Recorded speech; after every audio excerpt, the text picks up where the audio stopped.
Salut à tous, nouveau Tron of Movies. Cette fois-ci on va parler d'un film très récent, de son nom original Saban's Power Rangers. Le film est sorti le 5 avril en France. C'est un énième reboot comme on en voit beaucoup ces dernières années, en tout cas sur le papier c'est comme ça qu'il est défini par un grand nombre. Mais ce film est bien plus que ça et je vais essayer de vous en convaincre dans cette vidéo.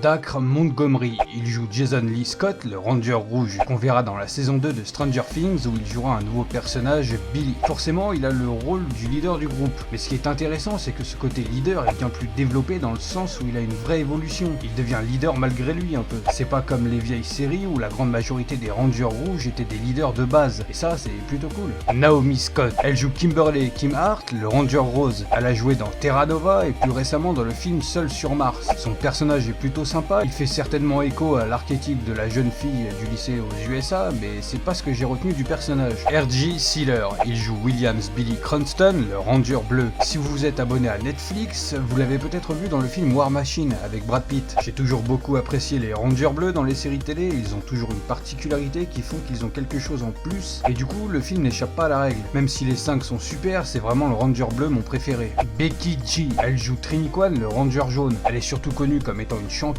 mais elle a fait quelques apparitions dans des films et séries. Dans le film, le personnage est traité comme tous les autres Rangers. On apprend un peu qui elle est, etc. On en voit beaucoup moins que les Rangers rouges, roses et bleus, un peu comme le Ranger noir d'ailleurs. Ludie Lin, il joue Zachary Zack Taylor, le Ranger noir. En 2012, il a rejoint la série Marco Polo, et en 2015, il joue dans le film chinois Monster Hunt. C'est le casse-cou de la bande, et même s'il est moins mis en avant comme le Ranger jaune, Zack a quand même son histoire touchante. Elizabeth Banks, elle joue Rita Repulsa, elle a joué dans la trilogie Spider-Man de Sam Raimi, et dans les Hunger Games. Bon bah elle joue la méchante quoi, je pense que n'importe quelle autre actrice aurait pu jouer le personnage, mais elle reste crédible dans son jeu, même si le personnage nous rappelle pas mal des moments limite kitsch et situations drôles, voire débiles que les séries TV proposaient. Bryan Cranston, il joue Zordon, l'ancien Power Ranger rouge, le mythique Walter White de Breaking Bad et Hal de Malcolm, un des meilleurs acteurs de sa génération. Au cinéma, on l'a vu récemment dans The Infiltrator, The Boyfriends et Godzilla, mais il a participé à tellement d'autres films et séries, comme par exemple la série X-Files où il a joué un épisode spécial réalisé par Vince Gilligan, le créateur de Breaking Bad. Et le truc le plus intéressant avec Power Rangers, c'est que Bryan Cranston avait déjà joué dans la licence en 93, où il prêta sa voix à des méchants, et encore plus ouf, comme info, le nom du Ranger bleu est complètement inspiré de Bryan.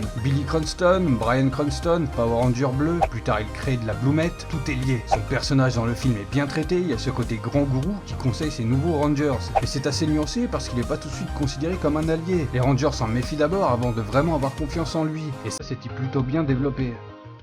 Du coup voilà, après 20 ans sans film, les revoilà. Power Rangers Turbo, c'est vraiment l'une des versions de Power Rangers qui m'avait le plus marqué. Forcément, quand j'avais entendu parler d'un possible nouveau film Power Rangers, j'étais vachement content. La nostalgie des vieilles séries quand j'étais gosse quoi. J'étais assez confiant et finalement pas déçu du tout. Même si le film a ce côté un peu high-school durant la première heure, c'est finalement plus qu'un élément secondaire, présent mais discret. Et du coup c'est plutôt une bonne chose. Le film approfondit beaucoup les Rangers, leur quotidien, leurs problèmes et même leurs rencontres, tout en suivant Rita Repulsa qui fait son retour petit à petit. La rencontre entre les Rangers et Zordon est vachement bien amenée, même si c'était un peu gratuit, c'était sympa. J'ai surtout adoré revoir Alpha 5, je m'en souviens tellement bien de ce personnage dans les séries, vachement iconique. Pour pas trop vous en dire, après toute cette partie de présentation des personnages et des enjeux, sur la dernière demi-heure, on rentre en pleine action, et là, bon Dieu, si tu aimais Power Rangers et ton gosse, tu vas adorer. On retrouve vraiment l'ambiance, le rythme et j'ai envie de dire l'action de Power Rangers. Je vais pas vous cacher qu'on a même le droit au moment avec le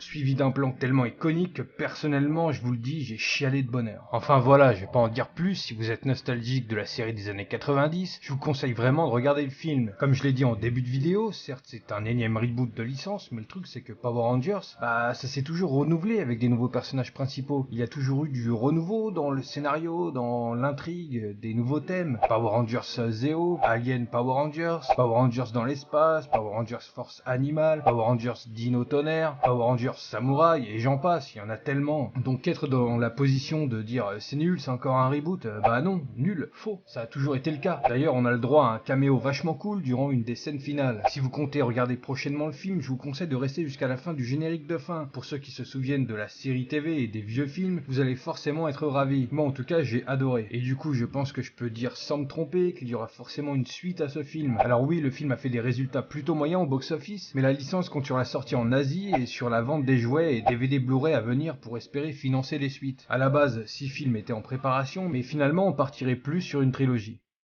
Je vous invite à me donner votre avis sur le film si vous l'avez déjà vu, et puis même si vous l'avez pas vu et que le film vous tente quand même. N'hésitez pas à me donner vos arguments en commentaire. Moi en tout cas j'ai vraiment adoré et je voulais vraiment vous partager mon avis sur le film et vous donner envie de le regarder si c'était pas déjà fait. En espérant que la vidéo vous aura plu, je vous invite à lâcher un pouce bleu pour donner plus de visibilité à la chaîne. Abonnez-vous si c'est pas déjà fait, sans oublier la petite cloche. Je fais plein d'autres contenus qui concernent les jeux vidéo, les séries TV et d'autres sujets qui concernent le monde de l'audiovisuel. Rejoignez-moi sur les réseaux sociaux, Facebook, Twitter et Instagram. Sur ce, je vous dis à bientôt sur une prochaine vidéo.